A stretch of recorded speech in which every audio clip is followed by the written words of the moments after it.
What's up, everyone? Zero here. Welcome back to the channel. Got another episode of the podcast for you guys, and this one is definitely on the more technical side. So if you guys really enjoy that type of discussion, you are in for a treat. I did one with CyclonDefinitiv on YouTube. Dude's really brilliant. He has a very thorough understanding of how to put builds together in both Path of Exile 1 and 2, which we touch on both in this episode. If you guys are enjoying these podcasts, as always, please consider subscribing, leave a like on the video, and share if you feel inclined to do so. It really helps get more eyeballs on the channel. If you guys want to support my content further, please consider becoming a YouTube member. And with that being said, let's get into the episode. So just for people that might not know who you are, like the newer players and stuff, can you just introduce yourself and how you got into playing Path of Exile?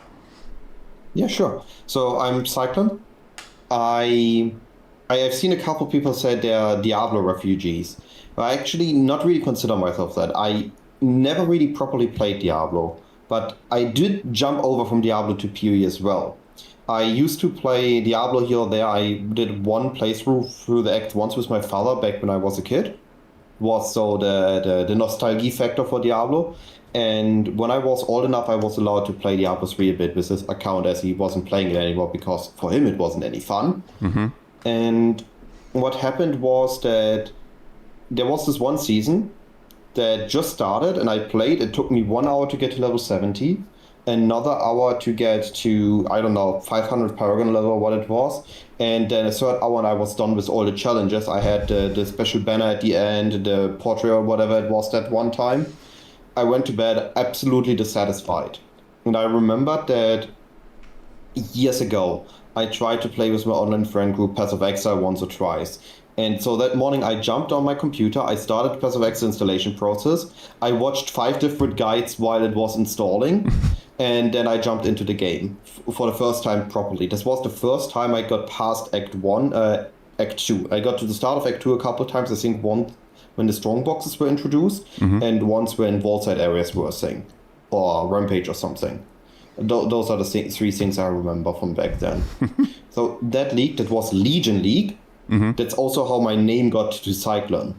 Because when I joined the guild in that league, my original name was Labertasche die Erste, with German and absolutely unpronounceable for anybody that isn't German. Mm-hmm. And the guild lead refused to say that, so he called me Cyclon because my current character level name was Cyclon 2100. Oh, okay. And that league, I spinned with Cyclon, that's how the name sticked.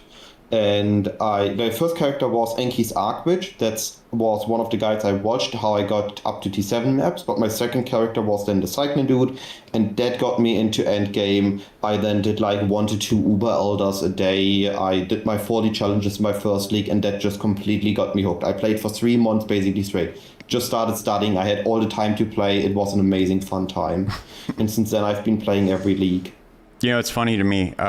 Path of Exile is one of the only games that I've ever seen that hooks people like this. Like that was my experience too, even though I started way later than most people. Like the minute I got a build online and started playing it, I haven't been able to stop. It's so much fun, and it's just, I don't know, they do so many things so well in this game. It's actually really impressive. Yeah. One thing I recently noticed, which I haven't really finished the source I had on that, but I noticed that POE is a game I love to grind. Whenever a league start happens, I love league starts. I love to grind Path of Exile 1, put the time in, make a build, achieve crazy goals. But I noticed that Path of Exile 2 is actually the game I like to play. When second win start, or when the POE 2 in 0.4, the inflation happened, everybody was running temples. Mm-hmm. I jumped into a private league. I wasn't even streaming anymore. I wasn't making any videos. I made one more video for the private league build I did. I just played, and I just had fun playing. In right. POE 1, it's just, I love to grind POE 1 to get for the next goal, but POE 2, you can just actually play and enjoy. Right. I found that interesting. The difference how I approach the games, despite them being, in essence, still very similar. Yeah, I could definitely see that. My one gripe with POE 2, I have a couple of strong criticisms about the game, but just as far as just the ascendancies go, the amount of time that you have to put into getting your ascendancy, it seems like it should be way more impactful. And that's just like, if they change that, I think that the game would just be significantly better. But I do have fun. I still have fun playing it. I still play it every league. I stayed out of 0.2 just because I started it, and just the nerfs that they had made to the game, it was just, I just gave up. I wasn't having fun. So if I'm not having fun, I'm obviously not going to play it. 2 was a rough start. It got better later on, but I remember that 2 was a very rough start. I practiced campaign, got my time down to 6 hours, and then 2 came around and everything was crazy rough. It took me 10 hours to finish campaign. Right. I had a really rough time in 2 launch because my plan A, plan B, and my plan B 0.5 all got butchered. It was ridiculous, insane. Yeah. I had to improvise a crazy amount. Yeah, that I think every patch since then, just huge improvements. Yeah, absolutely. The only thing is, I don't understand why they walked back the crafting. Like, it seemed like they were going on a good road, a good path to crafting. With the omen of homogenization, they completely removed it. I was expecting them just to kind of nerf it, but I'm really surprised that they just completely removed it out of the game, because to me, part of the beauty of Path of Exile is you can see somebody that has an item that's like mirror tier, right? And as long as you put in the time and the effort into making that item, you can also make that mirror tier item.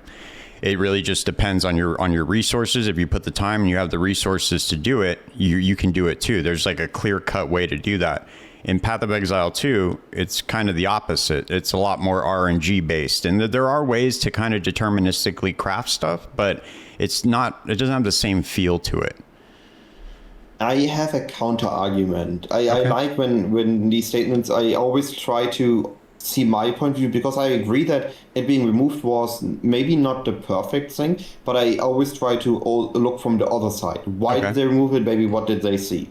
And the thought I came to when I was thinking the same thing, why was it removed, is it's too deterministic. And we had a couple examples like that also in POE1, original harvest or the first harvest rework. When something becomes too deterministic, too easy to make, you have fun with it once, maybe a second time. Right. But if you have an item creator and you have exactly, let's say, 10 steps you can follow and the outcome is guaranteed, is it going to be fun long term?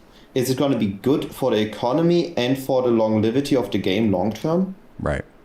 No, that makes sense. No, it's actually a really good argument. I just figured that where I get my point of view from is just listening to Jonathan talk about it. He'll talk about how he doesn't want players to think of affixes on items like, does this have this tag on it?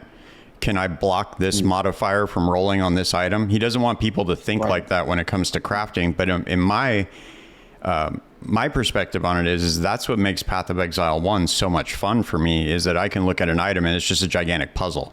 And you just have to figure out how to put it together. Now, there are RNG elements in Path of Exile 1. Like, you can brick an item every now and then, depending on what you're doing with it. But I really wish that they would move more towards the POE1 crafting. Maybe not make it as convoluted. Like, there's so many different options in Path of Exile 1. I mean, you have Harvest, you have the crafting bench, you have the Bestiary, there's just so many different things. You have Delve, you have a bunch of different stuff that you can do to craft on items. But maybe if they just kind of moved more towards like a little bit more deterministic. I mean, I'm not saying that you should just be able to, okay, I have this, this, and this, and now I have the item. Obviously, that would end up being not fun. Yeah. But I think that if they added a little bit more of an element of determinism in there, I think it would really help out the feel of crafting. And I know that they keep saying they want to make ground loot valuable, but in Path of Exile 1, especially if you're playing SSF, I mean, ground loot is still valuable. I don't really see that argument. So for the first thing, I assume that we saw it. Every patch brings huge changes. Every patch brings a new mechanic. Maybe they get a bit shuffled around it, don't give the same reward as in POE1. For example, Catalyst got moved from Metamorph in POE1 to Ultimatum, but in POE2 it's got moved to Breach.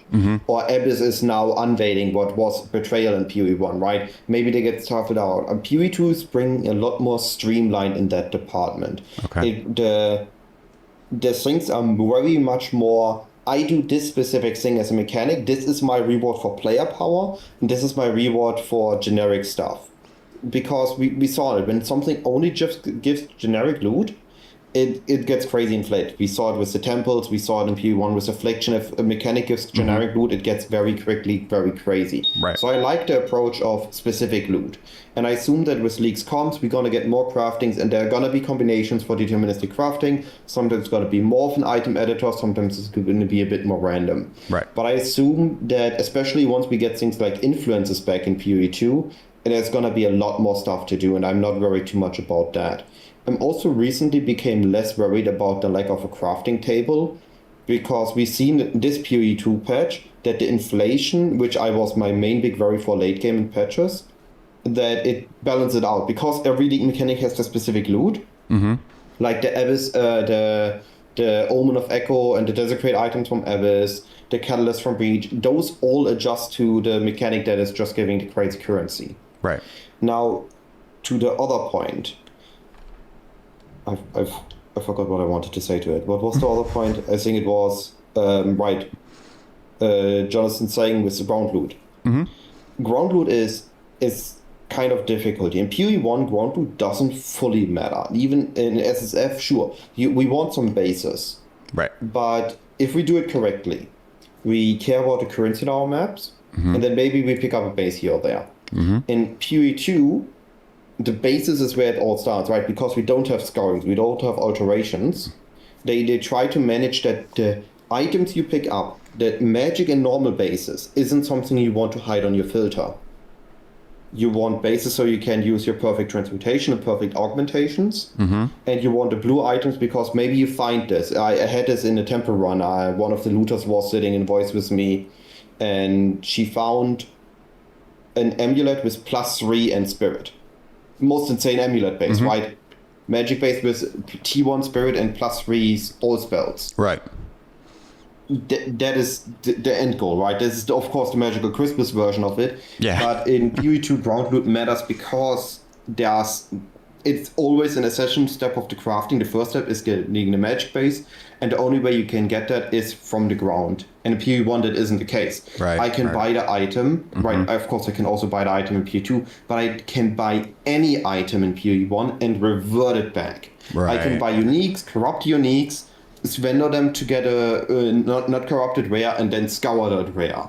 I can buy a rare and scour that rare. I can buy a magic item. I can get them back into a magic state very easily, or in a normal state, while in PoE2 you can't. No, that makes sense. Now, I don't think it's fully good that it's that way. I would also like some way at least to have a little bit more access to bases, especially higher level bases, because I don't fully like this run this specific zone with this level increase to get the higher level base or kill uber bosses as the only source for it. But that is me specifically, because I don't like jump through 4 hoops to get your result. I like more simplistic strats. Right. Yeah, for sure. No, but I understand what you're saying as far as the ground loot goes. That's actually a really good point. But I don't know. I've always looked at it. I don't know what it is, man. I to be honest with you, I just feel like we're having something taken away from us. But you make a really good point. They are going to be adding. We don't have very many mechanics like league mechanics in Path of Exile 2 yet. So I'm gonna reserve my judgment until we get to 1.0 and see what it looks like then. But I think that the game's headed in a really good direction. I know that they're listening and they're adjusting the game.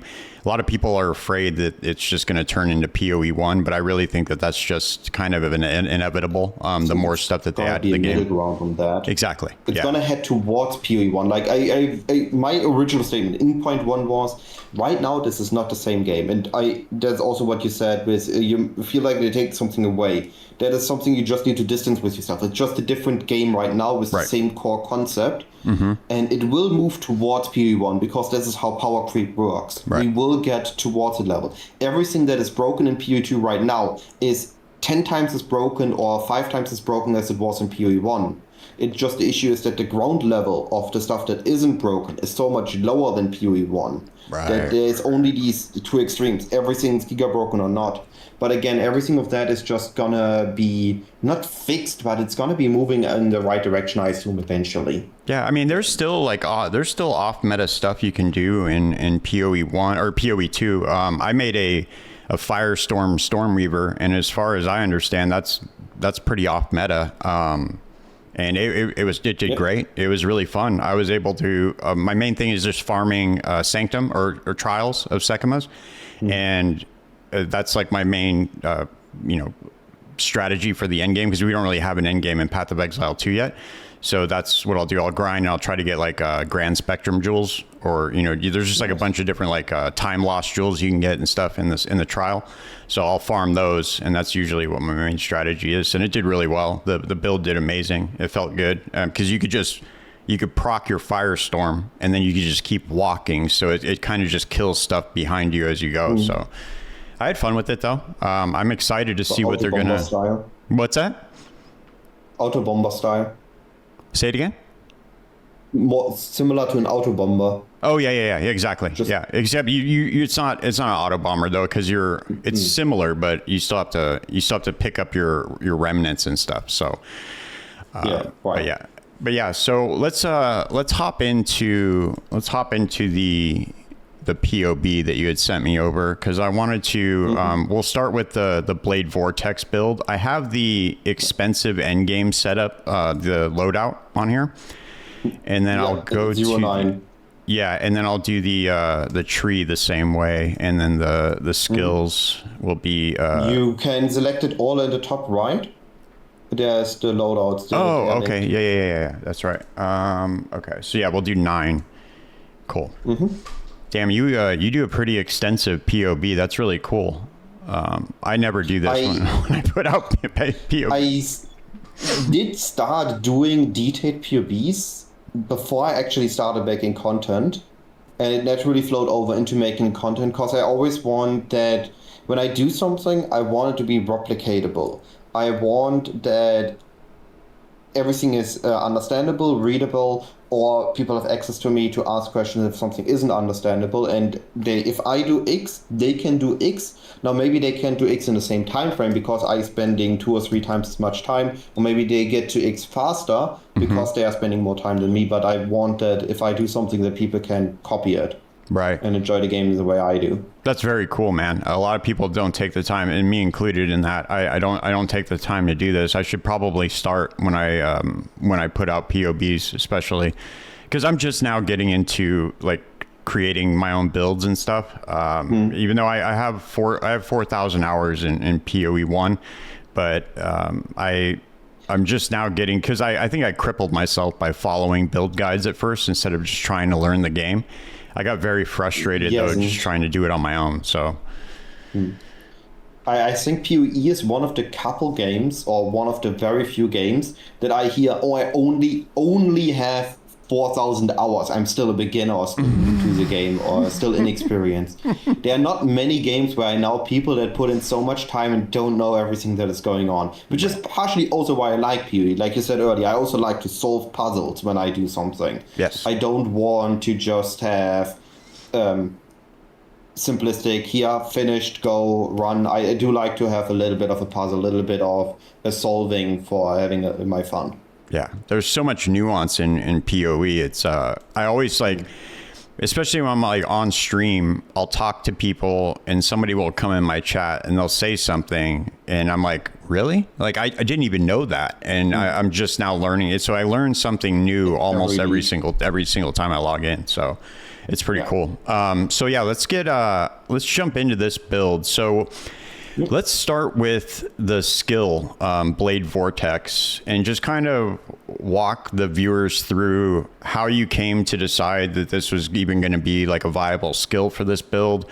Like what pulls you to this? Is it the play style? Is it the way you can scale damage off of it? Is it all of that? What makes you pick this skill? I need to get a little bit step back to get to why the skill.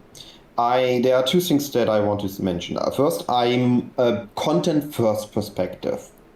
I'm choosing the content I want to do, and then I choose a build that is good at it.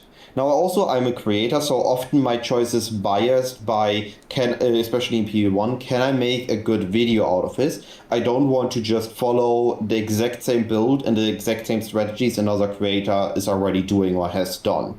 So I'm always trying to go not off meta, but a little bit different. Okay. Now, this Blade Vortex build was my second build for the Keepers League. I started as a bow build, and I already had in mind that I wanted to do an Elementalist, I wanted to utilize Golems, and then we finally saw the uniques of the league, and there was the Lost Unity Ring. I wanted to do Herald stacking. So I spent, I think, 4 or 5 hours on POE Ninja, looking at different builds that were Herald stacking, builds that were using Lost Unity, builds that were using the Barracks Ring, which was also something I wanted to use. And after a lot of process of elimination, I was landing on, okay, Herald stacking on Elementalist seems to be the way. If I want to do that, I need to be an Elementalist. And there were Blade Vortex, and there was Penance Brand. Penance Brand of Dissipation, to be specific. Those builds are both similar in some aspects and have their differences, which I get to in a moment. And I ultimately ended up on Blade Vortex because it utilized the Barracks Ring better.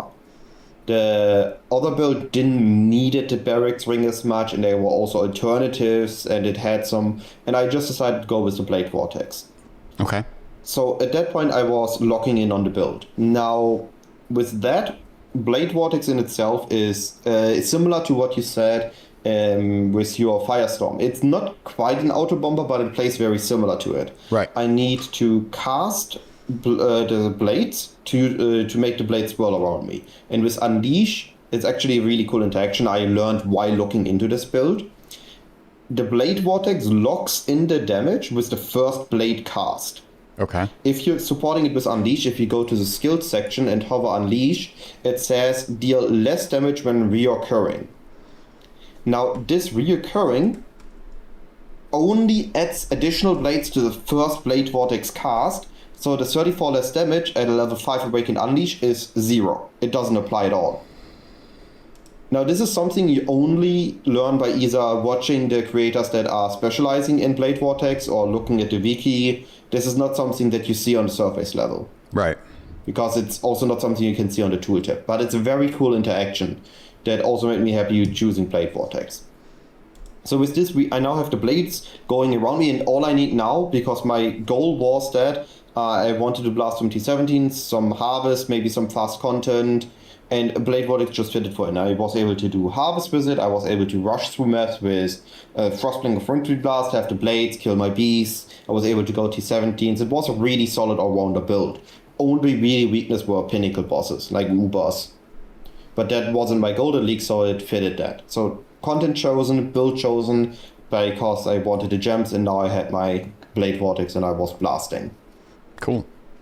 So can you walk us through why you chose those supports and stuff that you did? Like, obviously you have a 7-link helmet. Like, what do these supports do aside? Obviously, Unleash aside, we already kind of went over that. But like, just if you walk us through what makes these the best support gems for this skill. Sure. So let's ignore the helmet for a quick moment and only look at the gem itself. Okay. Blade Vortex is a spell. It has a duration tag, it has an AoE tag, so it scales off your AoE. We are also wanting Explode, so those also scale off AoE. We are Spellcaster, we want to stack power charges because those we have easy access to, and they utilize quite well with the small node giving crit multi, crit chance, power charge, the mana regen, so we have easy uptime on our mana, all these tiny things. So Unleash is a must on Blade Vortex. Then there is the power charge on crit, which is the easiest way to generate power charges. When you have another way, there are a couple ways in the game, we can replace that gem, but until we have a consistent alternative way of generating power charges, power charge on crit is a really strong support. Also, if I would have invested further into power charges, it becomes again one of the best supports, because we assume that most supports are about 25 to 35 more damage. Now, if I can get to 10 power charges, which I can only get if I invest in my gear on that, power charge and crit get up to 40% more damage, which makes it better than the normal more damage modifiers, because then it's above the 35. I opted out of that because my ring slots were locked, which would have normally been the source of additional power charge with synthesized rings. So I'm using this, and later I will replace it when I have a better source of generating power charges. Okay. But it's still, with 6, it's still a 20 what is it, 24? 24, 24 with 6 power chargers. So it isn't a bad support, but it is on the lower end support.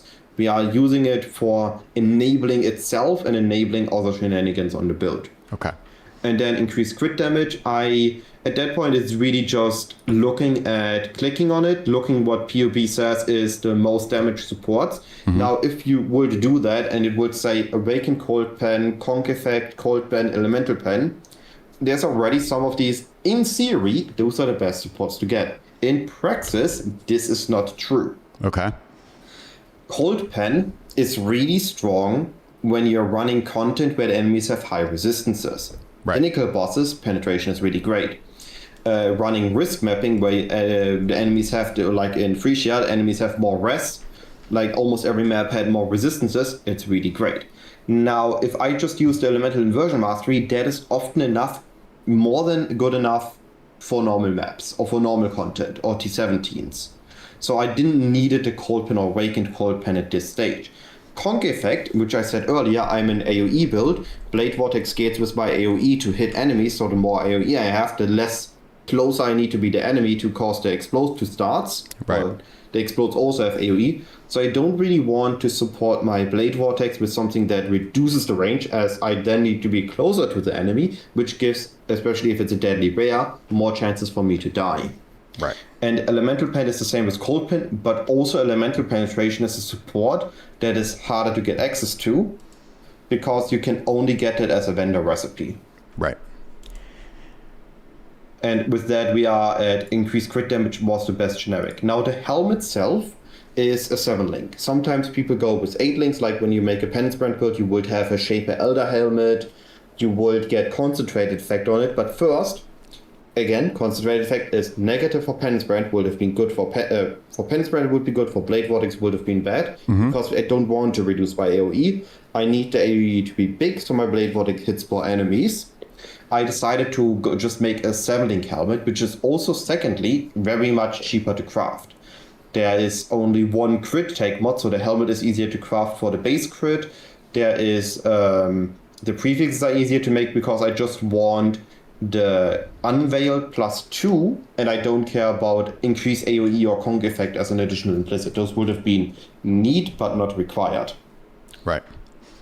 So we go for the Essence suffix that gives more elemental damage with 30% more damage. I just mentioned most mods are between support 25 to 35. This is basically a pseudo link, as it gives me the damage without increasing the mana cost, which is good for the mana up time. The same with socket spells have to critical strike chance. Again, it's basically crit support without the mana cost increase. And then we have Hypothermia, and the +2 from the helmet, which is a pseudo empower, basically. So the helmet is, in essence, I have +3 supports and an empower on that helmet with the +1 to AoE and the +1 to socketed skill gems. And the -2 support gems, there's a really cool thing we can do. We can mitigate that. If I have a source of general +1 to support gems, which we have a graph for that, and let's see if I can fully remember how I did that. With the graft and one more source of generic +1, you are able to get the Unleash back to level 5, with the Unleash being level 6, and with the graft, you regain the 2 levels, and Awakened Gems get a level 5 their bonus, right? So I mitigate the downside of the helmet by getting the graft and getting level 6 gems to regain the level 5 bonus. And suddenly, I don't really have the downside on the helmet, I have pure upside, and my Blade Vortex get +9 level. Solid. So what are the other methods of scaling damage? So obviously Blade Vortex is physical damage. Are you doing, what kind of conversion are you doing? I know a lot of people convert Blade Vortex to cold damage. I've seen some convert it to chaos. What is the, how is the damage conversion working in this build? There are generally 2 approaches to Blade Vortex. One is going with a Chaos or Poison approach, and the other one is going with Cold approach. Normally, you would just slap a Rim Thrower on the build. This is the gloves that convert 100% of your physical to cold damage, and you would be done. Now, the gloves don't really have anything else on conversion going on. The other mods are fairly weak. So eventually we want to upgrade those. So we need to get the conversion fixed by other sources. The cold is generally the best conversion, to answer that question first before I go for the next tangent. Cold is the strongest conversion normally, for the simple reason as it's freeze, right? Right. A frozen enemy is not moving, a frozen enemy is not attacking you, a frozen enemy isn't killing you. So if I either kill everything, on everything that I don't kill I freeze, then I have an additional survivability layer that isn't calculatable in PoE, but in-game it just adds a very smooth feeling to it. And Blade Vortex is basically then not just a damaging area around me like Righteous Fire, but it's also a protective barrier around me, because everything that needs to walk up to me to attack me gets hit by the Blade Vortex, and at that point hopefully either dies or gets frozen. So to get the conversion with Blade Vortex as a pure physical spell, it already has all the flat level from the spell damage, right, from the level and from the skill gem itself gives the flat damage. I need to solve increases and I need to solve the conversion. We can get a couple of spots for conversion. We can get it on a Watcher's Eye.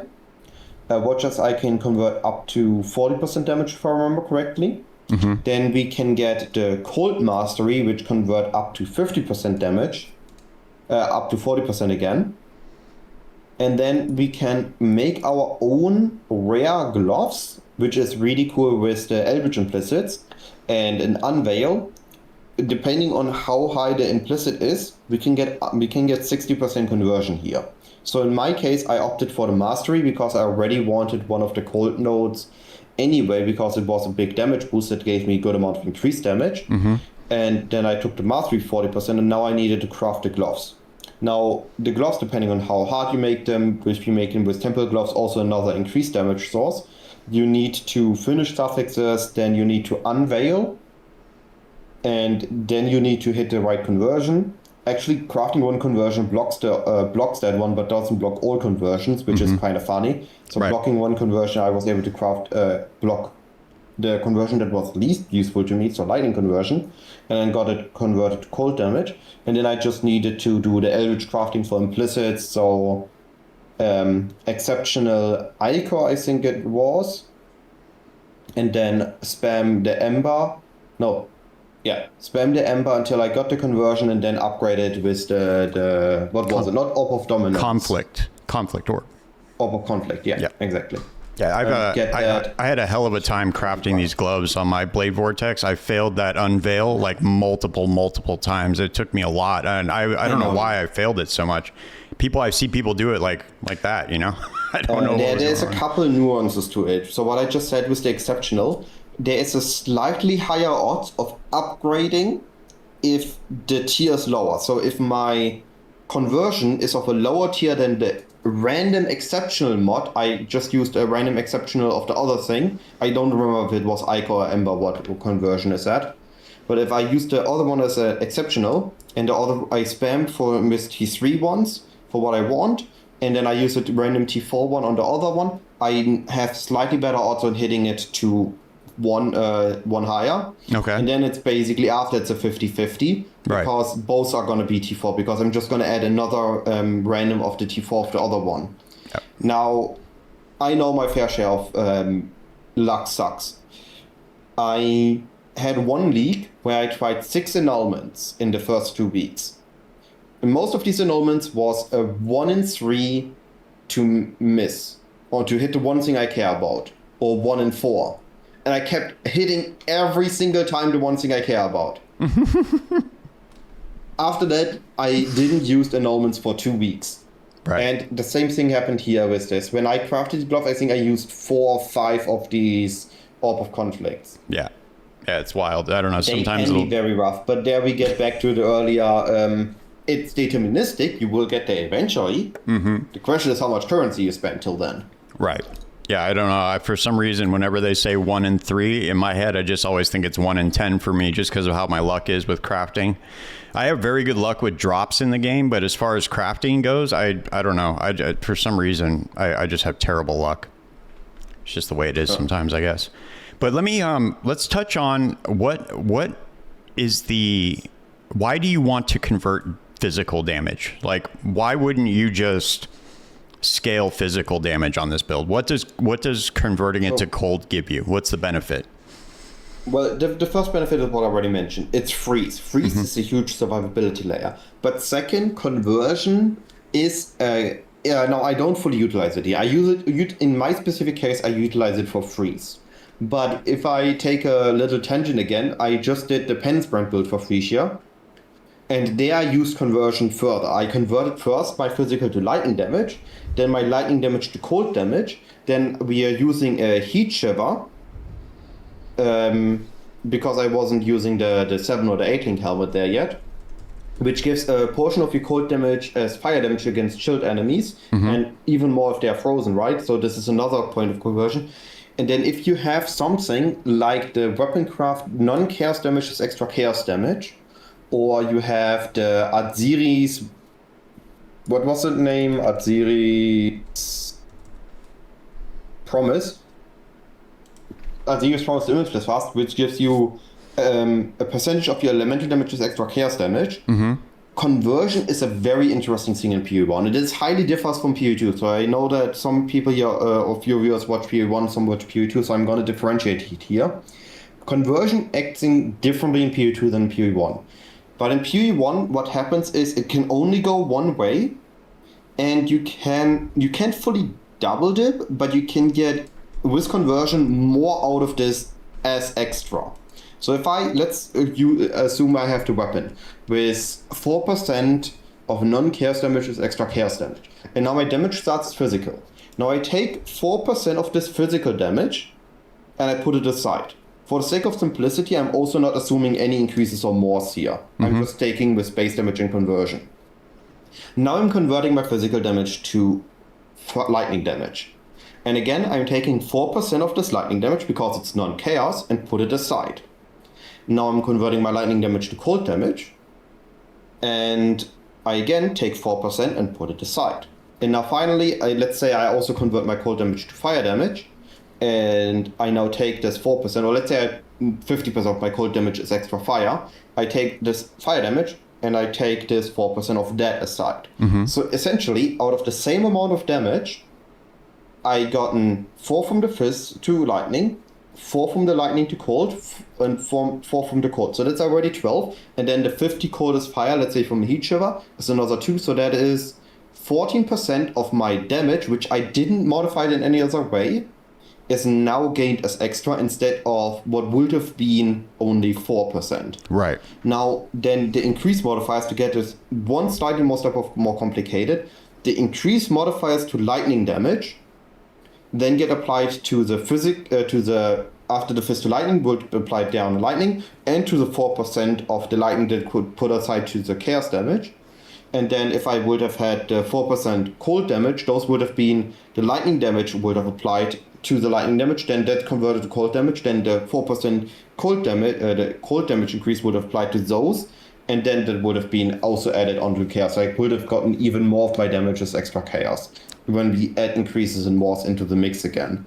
Right. But that gets a little bit too complicated for here. Yeah, it gets really, really in depth with the damage conversion formula. But a lot of people just don't understand like what people mean when they say double dipping, because there's really no like double dipping as it's defined, but there is kind of a way to double dip the damage, like you just went over.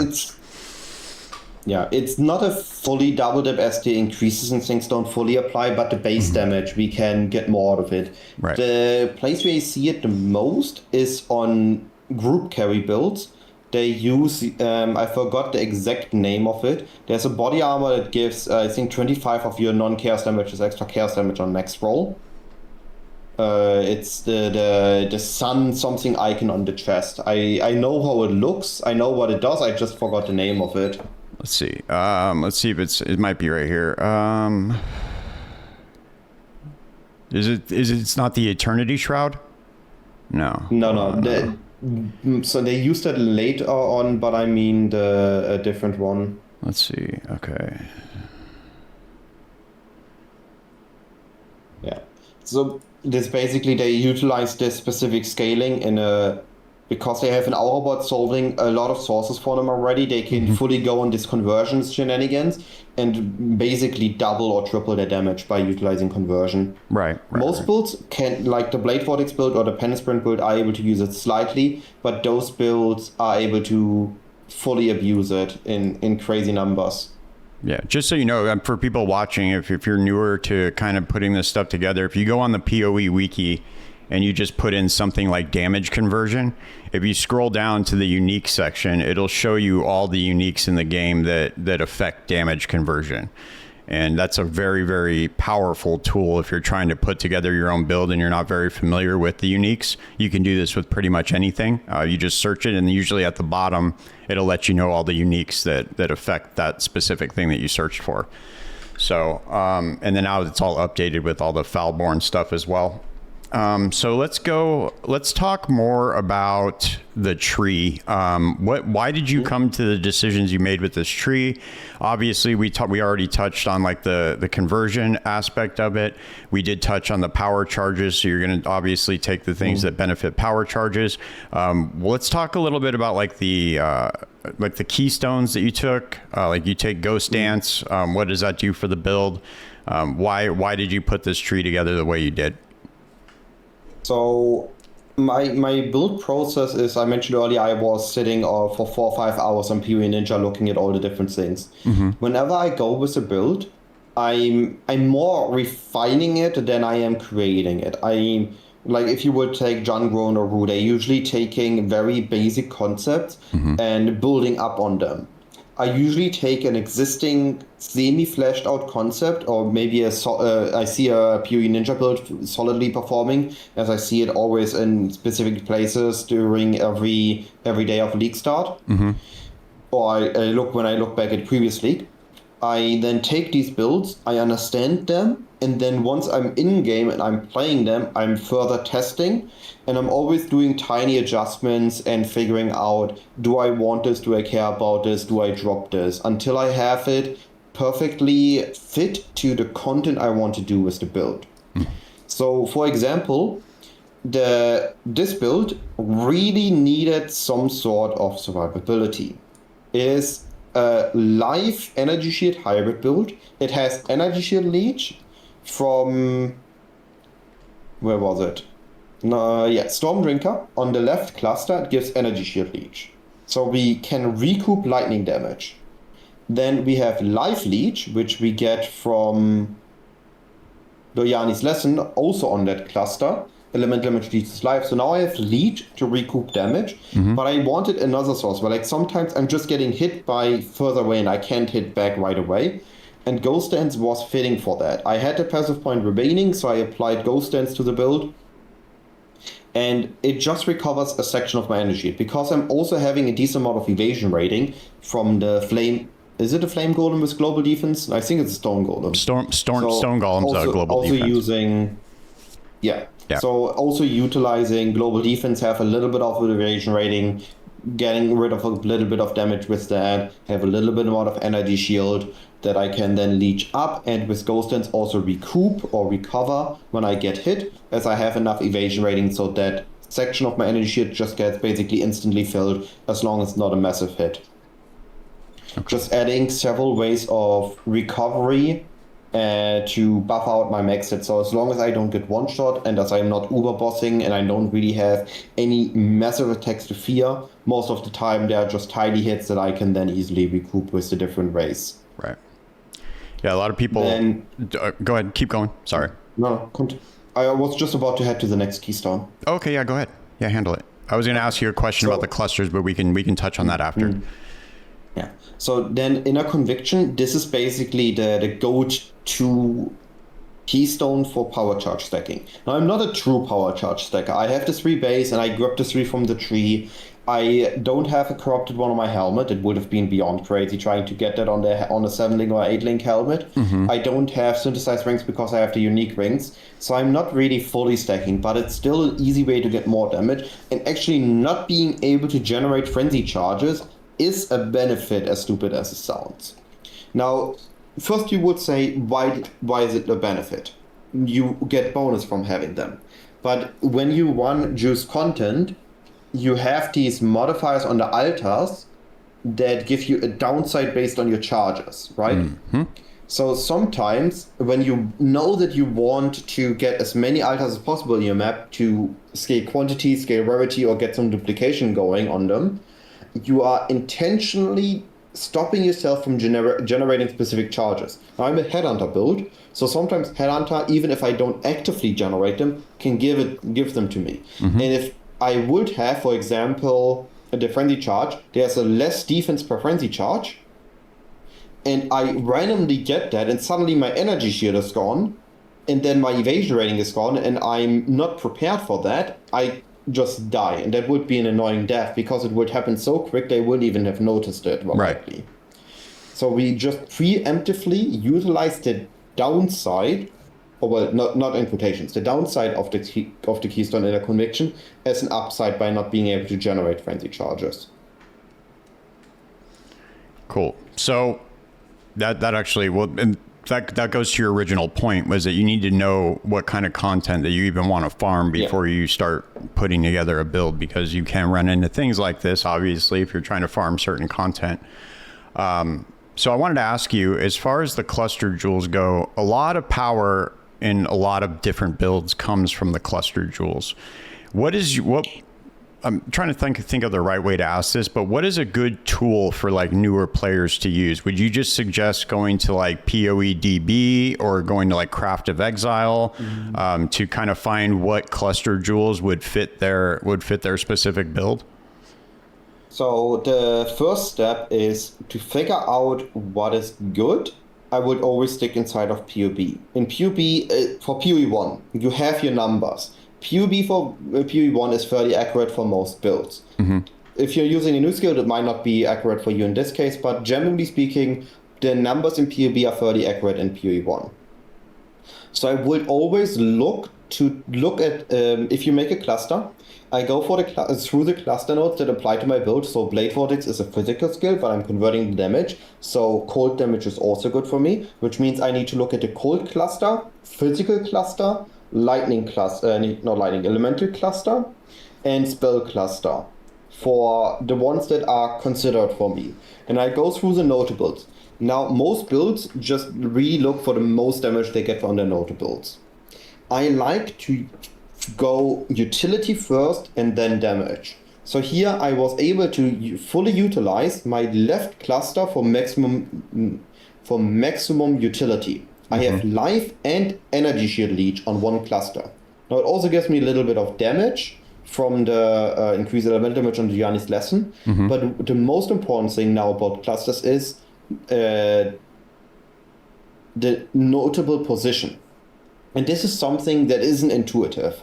There isn't a there is kind of a clear rule, but there isn't a visible rule to this. Sometimes when you don't know what notables are from, you just put them in, and why is then this notable in the first place or this one in the back place? Mm-hmm. So in this case, the prismatic heart on this cluster is in the back. Now, the rules that are applying to clusters is that if a notable is both on a medium and on a large cluster, and I hope I'm saying this the correct way, it will always be in front of notables that are only on a large cluster. And a small one will be ahead of medium ones if they would be on the same one, or ahead of large as well if they would be on the same one. And also usually, large clusters have the suffix notables in the back unless there's a specific other one. Now it could be that I mixed up the direction, that medium ones are in the back, but I'm pretty sure that medium ones were the one in the front and the suffix ones are in the back. Do you remember how I told you I learned something new every day? I had no idea that was how those were positioned, because I always thought that if you looked at it on, like I have it pulled up right now on POB, I always thought that the middle one was just always in the back. That's what I thought, but I'm guessing that's... maybe it's also positioned in the back. That maybe I learned something new, but I know that the medium ones... that's really there is cool. A priority happening between them that you don't see when you look at it in Path of Exile. You need to look at it in POB. So when I look for a cluster, And on trade, I usually just say I want 3 notables, and then I say the notable that I want, or if I want 2 notables, I put those 2 in, and I just copy it in POB, and I look at it, or I test all the suffix combination out and see which suffix puts it in front if I care about it, or which suffix puts it in the back if I care about it. And this way I figure out the 2 or 3 combinations that would work for me. Yeah. Yeah, that's really smart. A lot of people don't understand. So you can literally go, if you go into Path of Building, this is because Path of Building can be very intimidating, especially to new players. Yeah. But if you go up here to craft an item and you go down here to cluster, and you just hit large cluster, you can create it, and then you can pick whatever ones you want. So let's just go with lightning damage, and then you can go here, and if you hover over these different notables, it'll show you how it affects the build. So it'll let you know how much hit DPS it adds, how it'll break everything down for you, just so you're aware. Actually, with lightning is one way where you can test it. If you put Doryani's lesson as the suffix and as a prefix, you're gonna be taking let's do scintillating heart, but also take, where is it? Not Storm Rider. Storm Rider is one that is also on a medium one. So if I remember correctly, this is gonna force itself in the front if you reapply it to the Doryani prismatic heart one. Okay, let's see. Then. Okay, so it was the other way around. Sorry, I lied. No, it's okay. Medium ones are in the back. Okay. This is what I meant. I know the rule, I just don't use it often enough to know in which direction it applies. Yeah. But here, okay. The suffix one, the Doryani lesson one, that I usually want in the back because I want the prefix ones, this way I can force it in the front by taking a notable that is also present on a medium or small cluster. Oh man, that makes life so much easier. I can't believe that I was not aware of that. That's crazy. Man, that makes it so much easier. A lot of Aurabot in the Delirium League where they got introduced. So I learned very quickly how to utilize those as I needed to make good Aurabot clusters. Right, yeah. Cluster jewels are an insane source of power. I can't wait till we get something very similar in Path of Exile 2. Right now, I don't think we're going to be getting cluster jewels in Path of Exile 2. No? GGG in their interviews, sometimes with CGD, sometimes with other creators, have mentioned a couple of things that they regret adding to POE 1. Really? Okay, I never heard them say that. That's interesting. I wonder why they regret that. I think it's very cool to have masteries took a lot of freedom away from the passive tree. They reduced the amount of things they were able to do on the passive tree, so they regret adding masteries to POE 1 and don't plan, at least as far as I'm aware, add them to POE 2. And clusters is also something, because as you see here, the tree is basically 2 clusters and the most essential nodes that are in range, and my tree is basically just this arch on the clusters. And most endgame builds are like that, because clusters allow us to freely spec into the powerful nodes that are on them and target to what we need anywhere on the tree, right? I could be a spellcaster on the bottom side of Duelist because I care about a couple specific notables there, or the Ascendancy, and then I just fully invest into clusters because they get me all the increased spell damage I care about, or the utility, the leech or whatnot. Yeah. So clusters and masteries restrict what you can do on your tree, as we only chase for those, right? And we don't branch out as much. We don't need to travel to get a leech node on the other side of the tree, because we can't just use that. We use the clusters if it's also there. Yeah, I think that, but I think that allows for a lot more player agency, and I think that that's something that, well, maybe they'll find like a different workaround for the tree in Path of Exile 2. Right now, it's maybe we find a middle ground. Yeah, I hope so, because right now, as it stands in POE 2, the tree's very intuitive, and that's kind of like a bad thing for me. I don't know. It's kind of weird. Like, I don't want to just have the path laid out for me already. I kind of want, like in Path of Exile 1, I mean, there's just so many different options you can do. Yeah. If you want to play, like Bama is the perfect example of this, right? Like you want to start on the Witch, right? Because you want to get a Necromancer, but you want to path all the way across the tree down to the bow area so you can get the cooldown mastery. And it's just like, there's just multiple instances of this where you're having to path all the way across the tree, or you just like, it's like an amalgam of 2 different build archetypes. It's really cool. I like that you can do that. argue two things here. Okay. First of all, we have that in PoE2 as well. We had, for example, that Rabbit's Last Lament crossbow lich, which literally did what you said. It traveled all across to the bottom of the tree for the crossbow nodes. It started at the top and it travels down, just like with Barma. But the other thing is, instead of less intuitive or more intuitive, I want to argue that the tree is more simplistic right now. We don't have the what is it?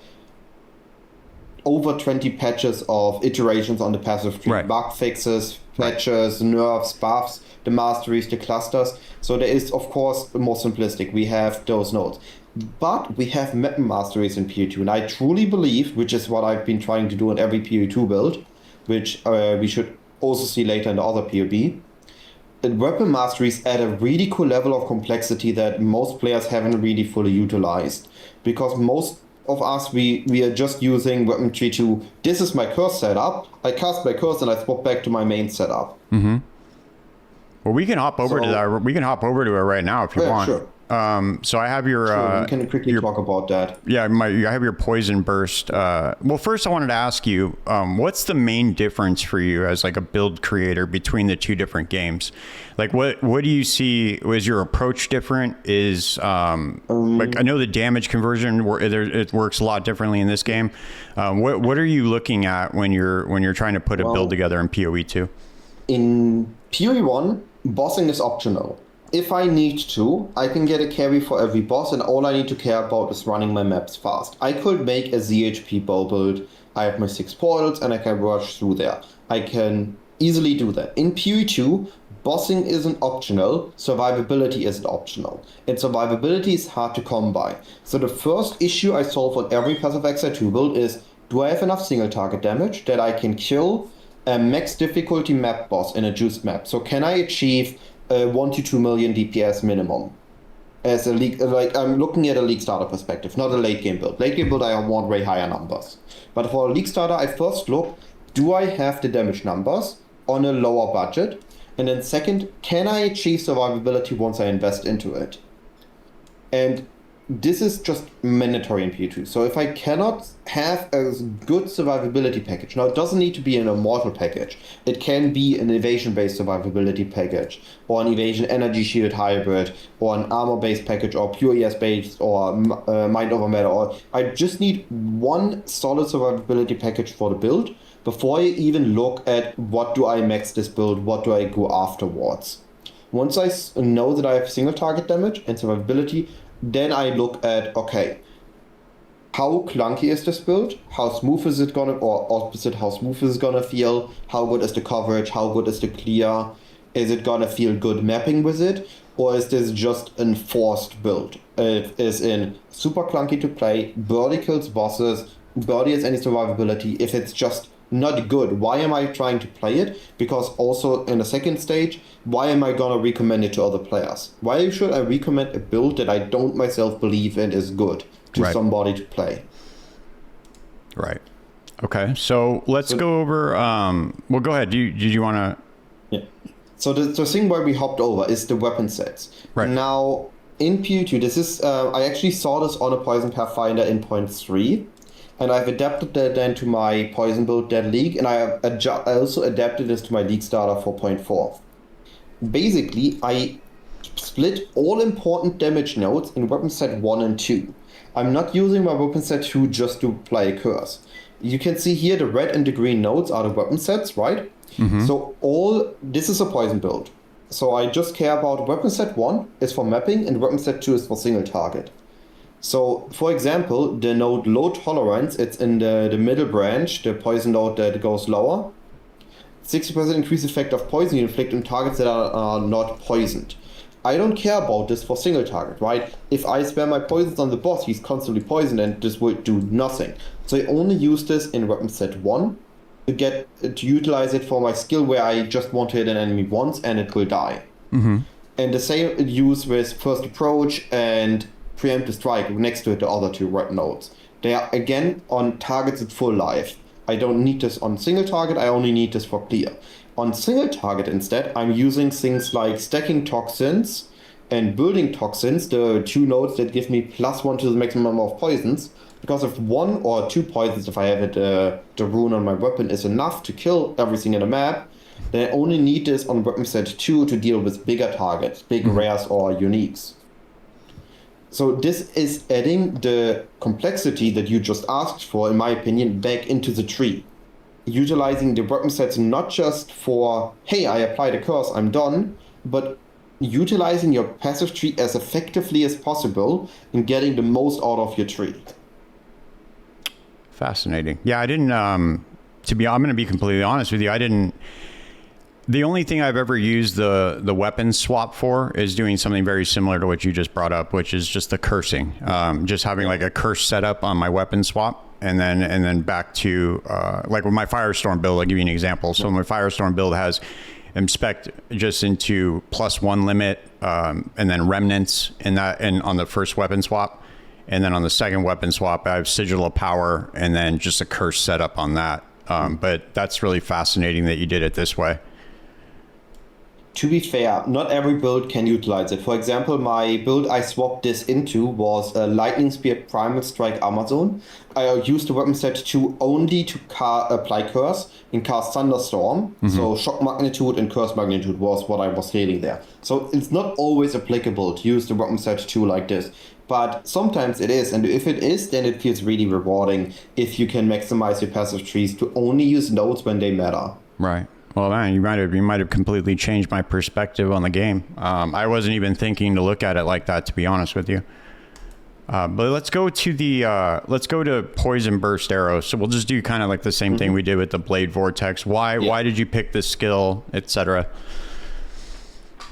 So again, just like what I did in 1, this was my league starter. So I looked intensively at. In point 3, before point 3 ended, I looked intensively at all the variations, what are good starters, what are good skills, what did people do last league that worked well, that aren't fully aware. Like, I'm trying to find some of my epic, which was funny enough. This is a Poison Amazon, because I planned Poison Pathfinder, I tested Poison Pathfinder and everything, and then Fabgun and Crouching Tuner both decided after the buffs to Pathfinder, they're gonna go Poison Pathfinder. I was like, all right, now I will just follow the same meta thing, and I'm looking for a tangent alternative, which ended me up on the Amazon, which in end effect, as an end result, actually was better. And I can get to that in a moment if interested. Sure, yeah. But first, let's talk actually about Poison Burst. So I found a build that suited my taste, fulfilled the condition of what I wanted. This build had enough single target damage. It had a good survivability package. It had a good quality of life package, and it didn't feel bad. Now, Poison Burst is the clear skill here. This is the skill I use in weapon set 1. So all I care about here is to utilize it for clear. Now, you look at the supports, and on what loadout are we? I have the number 8, level 95 loadout. Okay, all right. So Poison Burst here is using a couple of interesting supports. First of all, we have the obvious choices of Deadly Poison with 100% more magnitude of the poison you inflict. It has less damage with hits, which we don't care about. Now, POE 2, poison is affected by the hit, but if we have enough magnitude, this is worth it. It just results that we don't do enough on-hit damage to insta-kill with the Poison Burst. But the Poison Burst has this one hit part, and the poison cloud of it isn't actually hit. It's a guaranteed poison inflicted to everything it touches. Okay. And it has no accuracy it needs, no hit or anything, so that's really great. And then we have Poison 3 for the more magnitude inflicted against bleeding enemies. Now here comes a really cool interaction that was the main reason why I wanted to start this. If we're using the Herald of Plague, Herald of Blood, and have a Poison Burst arrow with Bleed 3 support, we can create a poison proliferation chain explosion. Wow, okay. A chaining herald effect, basically. Yeah. So Poison Burst arrow with Bleed 3 has a guaranteed chance to inflict bleed on that one enemy it hits, right? The arrow that hits can inflict bleed on that enemy. Then the poison cloud and the enemy is poisoned first by the arrow, and then the second poisoned by the cloud. So this enemy is poisoned twice. This enemy will now die. Because it died and had poison, Herald of Plague will spread the most powerful poison outwards. Then Herald of Blood comes, And this enemy was bleeding, so it does a physical explosion which cannot bleed, but it can poison. Because Herald of Blood is also supported by poison. Now, both Herald of Blood and Poison Burst are also affected by Bursting Plague, which causes a physical explosion based on enemy's max health, which, again, this one cannot poison. As far as I know, the Bursting Plague explosion cannot poison. But this one will cause bleed again, because it's also supported by the Bleed 3 in Poison Burst and Herald of Blood. These support gems that have a support and an active portion yoink the support gems of the skill they're supporting, when also applies to them. So now this Bursting Plague explosion has implied bleed again, which then kills those enemies because they are also afflicted by the poison of Herald of Plague, and now they're bleed and poison enemies, so they again explode, Herald of Blood, Herald of Plague, and so on. Wow. So this was the clear package of the build, and just felt really amazing at league start. That's very cool. That's a very cool interaction. I didn't know you could do that. That's pretty awesome. It was not unknown. There is one smaller creator that focused on Herald Chain specifically and explaining those. There's also Herald of Ice Chain that still works, that I utilized on a different build later on, but this is going to go too far away from this.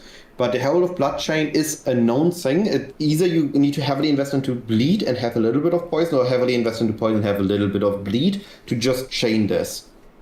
That's And really if cool. you go really high budget levels, it's normally enough to just have Herald of Plague and Bursting Plague. But at lower levels, this was a really easy way to just have clear onto the build. You didn't need it Arrow Nova, you didn't need it multiple projectiles of your Poison Burst. You fired an arrow, it caused a chain, and everything died. That's cool. So what does Vine Arrow, Toxic Growth, what do you have the other skills here for? How do they support the build? So this is the huge single target package. Now it's a little bit button intensive, sure, but in essence, there is a little bit of a setup we're doing here. Vine Arrow is a skill that plants a plant, and if this plant is poisoned, it applies this poison as a native dot to the enemy. So because it's a native dot, we don't have that many native dots on attack skills in PoE 2. We have a couple of those in PoE 1, but this is beside the point here. This native dot is separate from the poison, but this plant can be poisoned. Now I did a little bit of testing of this, and this plant cannot be poisoned more than once. It just is affected by the strongest poison. Even if we have an increased maximum of poisons, this doesn't affect this plant here.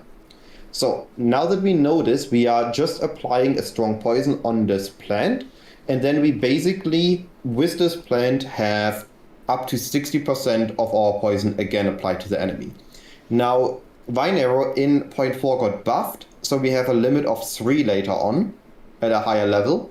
So this is not just 60% of our poison, but in essence, it is 180. So it's almost plus 2 poisons just by placing this Vine Arrow. By doing this additional button, we can not triple our damage, but add a good amount of additional damage to it.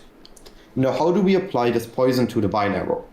The first step would be Gas Arrow. And Gas Arrow is an arrow we shoot, and wherever we shoot, it will land, and then it explodes into a gas cloud that's going to stay for a little bit. Now, this gas cloud is going to be doing 2 things for us. Originally, I'm using it in weapon set 1 until I add the escalating poison corrosion technique to it, which I will get back to in a moment, but first the base effect, what it does. Okay. It applies everything in its area is poisoned as long as it stands as gas cloud. This poison doesn't really have a duration. It is just poison as long as it's inside. Now, this poison isn't giga strong. It's decent, but it's not insane. But this will poison the Vine Arrow inside of it, and it will already apply its damage. Now, Toxic Growth, adding to the mix, is a payoff skill for poison builds. It fires a couple push shields on the ground that will then explode if they do enough poison. Now, they have a really cool interaction. There is a support on it called Long Fuse. And what Long Fuse does, it causes them take longer time to detonate. So I think it's like 30 seconds they would normally take to detonate and do their damage, which is not feasible at all, right? We want to spam this. We want to constantly reapply that poison. Right. So what we instead do is the Gas Arrow, by keeping the Toxic Growth at a lower level, the poison of the gas arrow is going to be enough to instantly detonate the toxic rows. And because they are instantly detonating when their poison cap is filled, the internal, they ignore the longer explode duration of long fuse. So long fuse is just 35% more damage. Oh, okay. Without the downside of taking longer to explode. Right. Because we're instantly applying enough poison to them to explode. So that whenever we fire a volley of toxic growth, we apply all the poisons to the enemy. And when we fire the next one, the first ones already have exploded, so we don't overbite any of them. Yeah, that's really As they have a limit.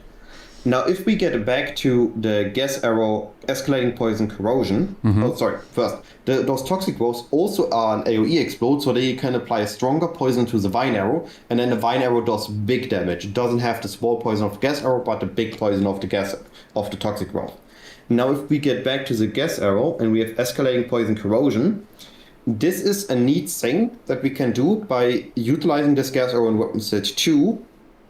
It applies all the +1 limits of weapon set 2 also apply to the gas arrow. So the gas arrow will apply the same amount of poisons as the toxic growth. But this means that of these poisons they apply the same, only the strongest ones apply. We can apply an infinite amount of poisons on an enemy, but only the top X, where X is the maximum number of poisons applicable, which we scale with the nodes in the tree and what weapon, rune and whatnot. Only those apply. So we have 4 poisons that apply. Those 4 poisons are the strong poisons of toxic growth, as the gas arrow doesn't compete with that. But if we support it with escalating poison, there's one additional poison that cannot be overridden by toxic growth. So this poison will always be from gas arrow. And if a gas arrow is supported by corrosion, this one poison that constantly ticks on the boss as long as they're in the gas cloud will constantly corrode their armor and by this reduce their physical damage. They increase their physical damage taken because they have no armor and are armor broken. So we have a hidden damage multiplier in this gas arrow by armor breaking the enemy. That just ticks up on top of the toxic growth explosions without losing anything from it, as we don't really rely on this damage. Which also sets us to the exact numbers of poisons, which is 5, that we get the maximum benefit of Arakali's Lust of 40% more damage. So it all synergizes with its other. Wow, that's really cool.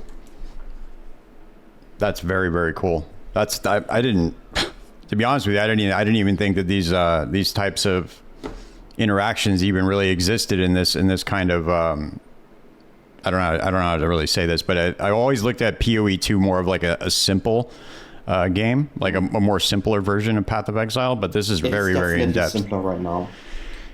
So the obvious interactions, right? The vine arrow gets applied to poison of toxic growth. The gas arrow is proccing toxic growth, or the poison burst is proccing. The skill interactions are 100% intended by GGG, right? Those are basically printed on the thing. This interacts with that, right, and that interacts with Yelis. Right. But the support gem interactions, like the bleed and the poison burst, being able to support each other and then trigger Herald of Blood, those are usually the interactions that aren't fully intended. Maybe they were mentioned at some point, but they weren't made with those interactions in mind. Right. And then GGG has to decide, are they keeping this in the game or not? Yeah. And these are where we can get a little bit of depths again in the game. Now, again, we're going to be getting this eventually. We're going to get more depths and more complexity as more stuff is added. Right now, we just don't have this, but we have a lot of support gems. So there will always be a couple of interactions that I really need to utilize. Like this one with escalating poison corrosion, to have a poison that isn't overwritten by your high damaging poisons, but also doesn't compete with them. Right. That's really cool, though. Man, congrats. That's awesome. I really like how you put this together.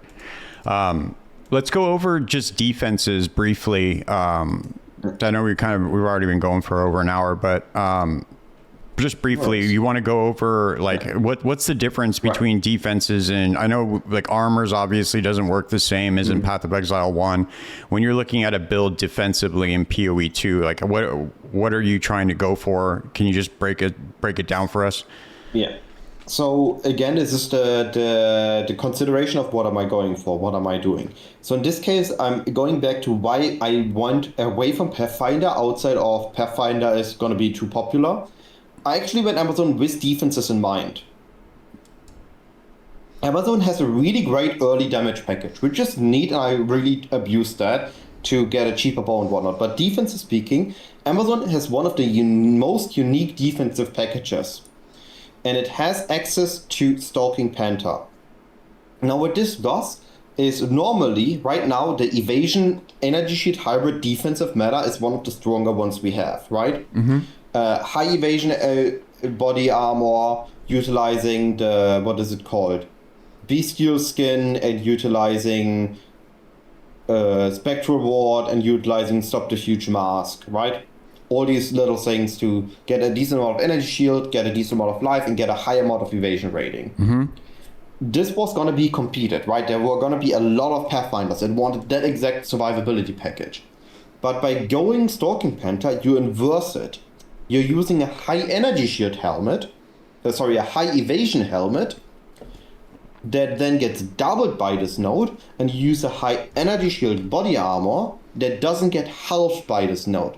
So now I have a parallel defensive package of high ES body and high evasion helmet.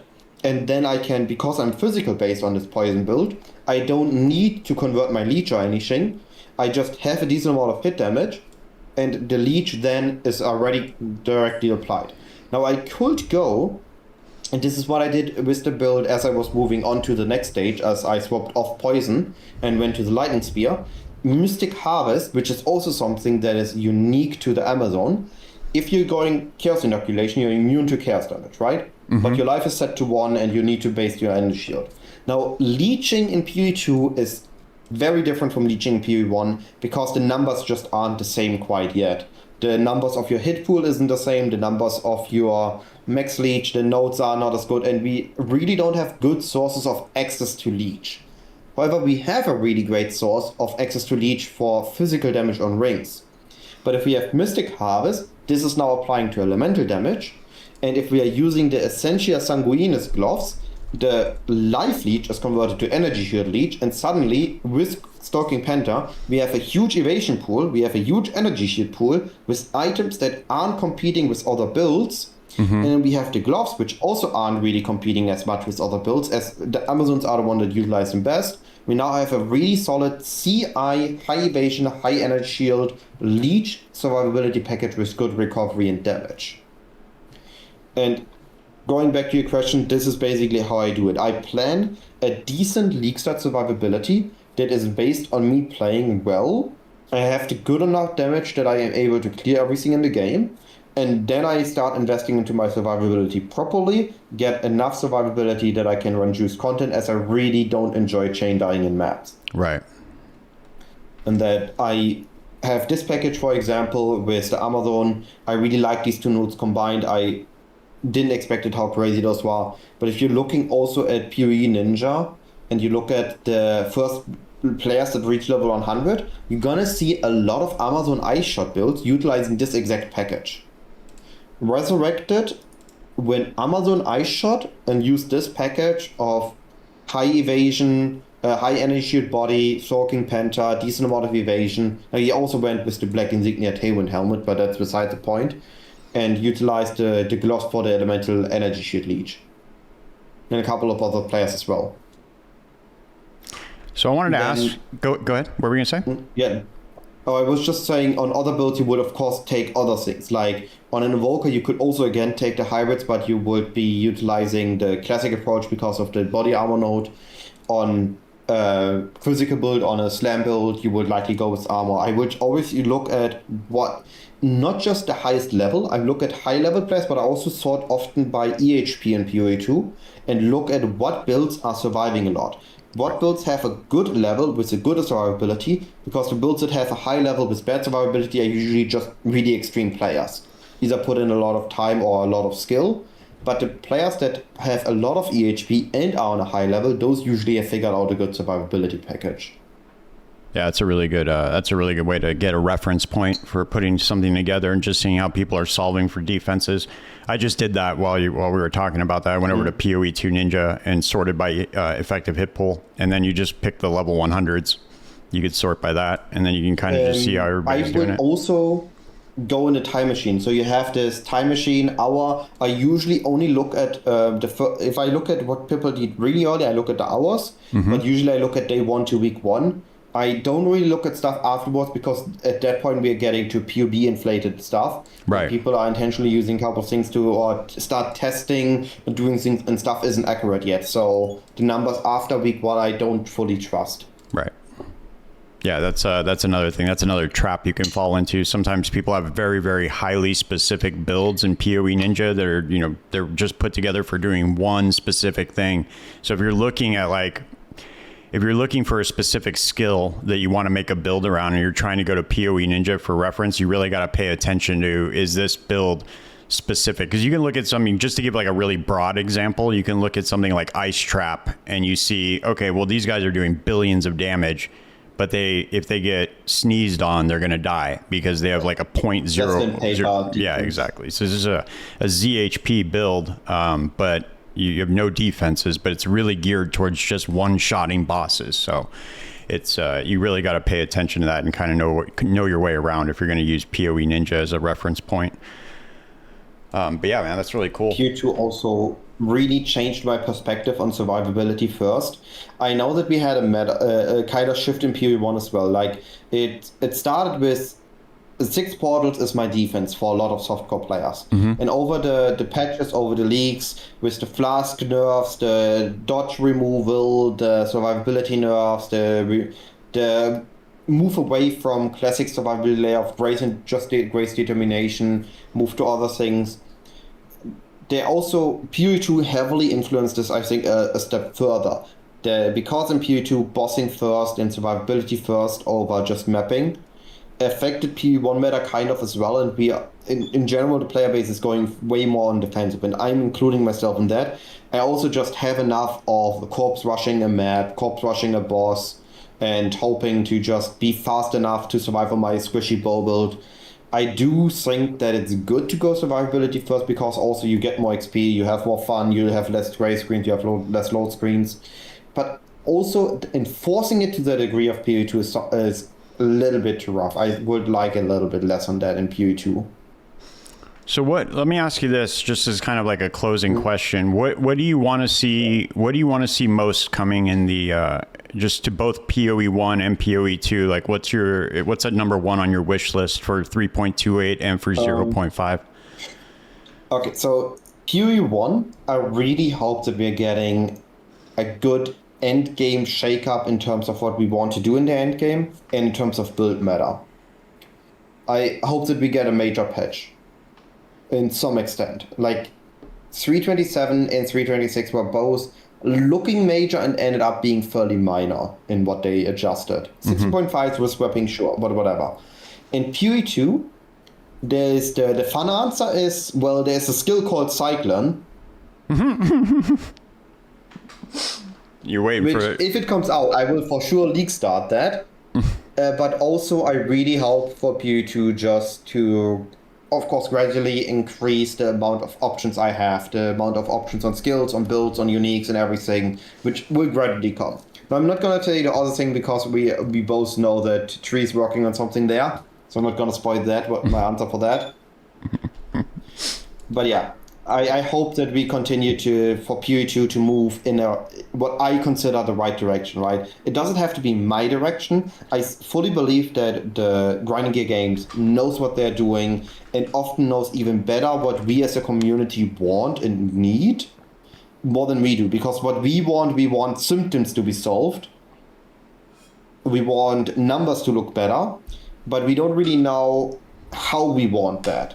So when we ask just buff this, nerf that, it's not often the correct answer. And GG often does it in a better way than we as a community could have anticipated. Right. Not always directly. Maybe it takes a bit of time to see that. But I truly believe that that's going to continue to happen for both POE1 and POE2. And they're going to be good games for a while. Yeah. Well, that's I think that's everybody's hope. I think that both games are going to continue well into the future.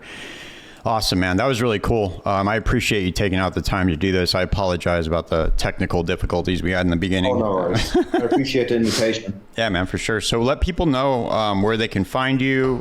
What's the best way to support your channel? When are you streaming? When you're streaming? So you can find me, of course, on YouTube. CyclonDefinitiv is the account. I kind of choose the name badly. My SEO on Cyclone, you can't find all the Cyclone videos. You don't find my channel, so you need to look either for Definitive POE or CyclonDefinitiv. You can also find my website, definitivguide.com. I have my builds updates there. I have my strat updates there, and I also have layouts for POE 1. I'm working on POE 2 layouts for all the campaign zones. Everything relevant to get you through the campaign faster. If you have anything that interested that isn't fitting on a YouTube video, you can message me on Discord. I read every message on Discord. I answer to those as well. And I will be back to streaming on league starts. I usually just stream before league start for my preparations, and then after league start for the first week, and maybe a little bit depending on how much fun I have. Okay, cool. Awesome. I'll put all your links in the description, so I appreciate it. Thanks again, man. I appreciate your time. Thank you guys for watching another episode. As always, please show love to my guest. All of his links will be in the description below. He is a phenomenal content creator, and I think you can get a lot from his channel. I'm going to be trying to do these once a week, so stay tuned, guys. I will see you in the next one. Peace.